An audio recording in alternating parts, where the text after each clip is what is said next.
100 साल की सास। अरे मम्मी जी, थोड़ा उम्र के हिसाब से काम किया करो। कहीं कुछ हो गया तो लोग बोलेंगे बहू ने बूढ़ी सास का ध्यान नहीं रखा। बहू, तुम भी थोड़ा कम और धीरे बोला करो। कहीं चिल्लाते हुए कभी कुछ हो गया तो वही लोग बोलेंगे 100 साल की सास भली चंगी बैठी है और बहू बेचारी चलती बनी। वैसे मम्मी जी, दादी बिल्कुल ठीक बोल रही हैं। हैं? क्या ठीक बोल रही है? वो जो कुछ भी बोले वो सास है, पर तुम क्यों बोल रही हो? बहू होकर सास से जुबान लड़ाओगी क्या? ऐसा बोलते हुए निर्मला को धसका उठ जाता है। कहा था ना, मत चिल्ला मत चिल्ला। तुझे बिना सास और बहू से जुबान लड़ाए बिना शांति नहीं मिलती। अरे माँ, दादी की बात सुन लिया करो, तुम्हारे भले के लिए बोलती है ना। अरे कोई भला नहीं, इन्हें बस मुझे परेशान और शो ऑफ करने का शौक है। हाँ। चल झूठी। इस परिवार में 3 पीढ़ी की औरतें रहती है, जिनका हर समय कोई ना कोई अलग ड्रामा चलता ही रहता है, जिससे और किसी का पता नहीं, लेकिन सूरज बहुत परेशान रहता है। माँ, पियाली और दादी, आप तीनों के पास एक दूसरे को सास बहू वाले ताने देने के अलावा कुछ काम हो या नहीं, पर मेरे पास जरूर है। इसीलिए पियाली, जरा लंच ले आओ, मुझे ऑफिस भी जाना होता है। इस पर पियाली सूरज को लंच देती है और वो ऑफिस चला जाता है, जिसके बाद तीनों एक बार फिर अपनी बातों या कह लो कि नोक-झोंक में लग जाती हैं। इसी में दिन बीत जाता है। रात को सूरज के साथ उसके दोस्त भी खाने पर आते हैं। पियाली, मेरे कुछ दोस्त आए हैं। सॉरी, अचानक प्लान बना तो बता नहीं पाया। तुम जल्दी से डिनर बना दो ना।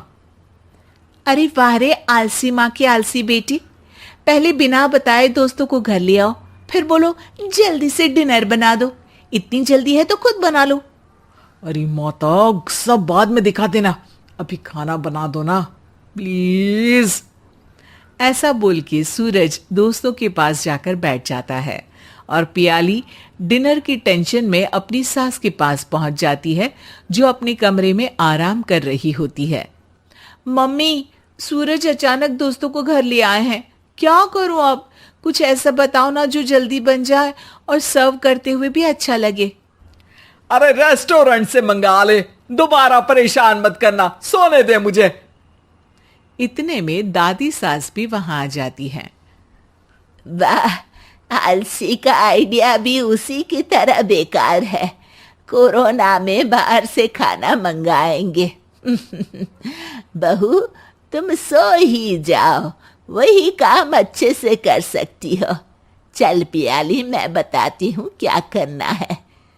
इस पर दादी सास पियाली के साथ मिलकर सारे मेहमानों के लिए खाना बनाती है, जिससे उन्हें ज्यादा मेहनत भी नहीं करनी पड़ती और सबका पेट भी भर जाता है। दादी के इस आइडिया से पियाली और सूरज बहुत इम्प्रेस हो जाते हैं। दादी, क्या यही खाना आपकी इस उम्र में इतना एक्टिव रहने और एंडलेस लाइफ का राज है? वैसे दादी ने आज तक राज किसी को बताया नहीं। इन्होंने ससुर जी तक को नहीं बताया, तभी तो वो ऊपर पहुंच गए और ये अभी तक यही है। तेरी सास मेरे ऊपर पहुंचने का ही इंतजार कर रही है, पर इस आलसी का ये सपना पूरा नहीं होने वाला। क्यों जी, अमर होने का वरदान लेकर आई हो क्या? अमर का पता नहीं, पर लगता है तुझसे लंबा जरूर जी लूंगी। इससे पहले कि दोनों सास बहू में कोई बहस शुरू होती, पियाली बीच में बोल पड़ती है। ठीक है, आप दोनों लड़ क्यों रही हैं? हम तो चाहते हैं कि आप दोनों हमारे साथ हमेशा रहें। पियाली की बातों पर दोनों शांत हो जाते हैं और उनकी लाइफ पहले जैसे चलने लगती है, जहां दादी सुबह जल्दी उठकर कुछ न कुछ काम करते हुए पूरा दिन बिताती है, तो वहीं निर्मला और पियाली लेट उठने से लेकर धीरे धीरे आलस में काम करना और जब मर्जी सो जाने से अपना दिन बिताती हैं। एक दिन निर्मला की सहेली उनके घर आती है। अरे क्यों रे निर्मला, कैसे चल रही है जिंदगी? सब बढ़िया, बस ये बुढ़िया ऊपर जाए तो ज्यादा अच्छा होगा। अरे ऐसा क्यों बोलती हो? तुम्हें तो उनसे सीखना चाहिए, वो बहुत फुर्तीली हैं। मैं उन्हें रोज मॉर्निंग वॉक करते हुए देखती हूँ, और वहीं तुम और तुम्हारी बहू हैं जिन्होंने शायद सुबह का सूरज आज तक देखा ही नहीं होगा। सहेली की बात सुनते ही निर्मला भड़क कर चिल्लाते हुए पियाली और अपनी सास को वहां बुलाती है, जिनके साथ सूरज भी वहां आ जाता है और ये सब देख सहेली वहां से चली जाती है। अरे सासू माँ, आपको हमसे क्या दिक्कत है? अब तो मेरी सहेलियां भी आपकी वजह से मुझे ताने देने लगी है। मम्मी जी, कुछ तो लोग कहेंगे, लोगों का काम है कहना, आप इग्नोर करो ना। अच्छा वैसे महारानी, वो तुम्हें भी वही सब बोल रही थी? है? मैंने क्या किया? अरे किलस क्यों रही हो? अब तो समझो और अपना लाइफस्टाइल सुधारो। ओ मोरी मैया, अब हमारा लाइफस्टाइल भी खराब हो गया क्या? आपका तो हाई फाई है ना, बस उतना ही ठीक है।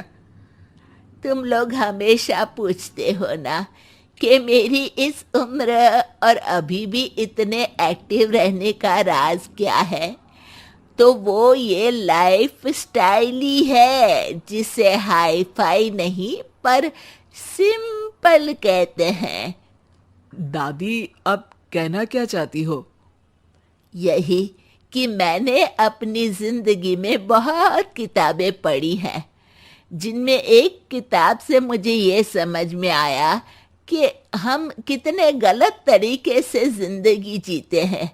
उसी के बाद मैंने एक अच्छे जीवन के लिए इकिगाई रूल अपनाया, जिसका मकसद तो सिर्फ अच्छा जीवन जीना था। इतना लंबा कैसे जी गई मुझे खुद अचंभा होता है। ओह, तो मतलब आप मुझे परेशान नहीं करती थी? वो तो आप करती हैं। वैसे ये इकिगाई क्या है? थोड़ी रिसर्च खुद भी कर लो आलसियों, सब मैं ही बता दूं क्या?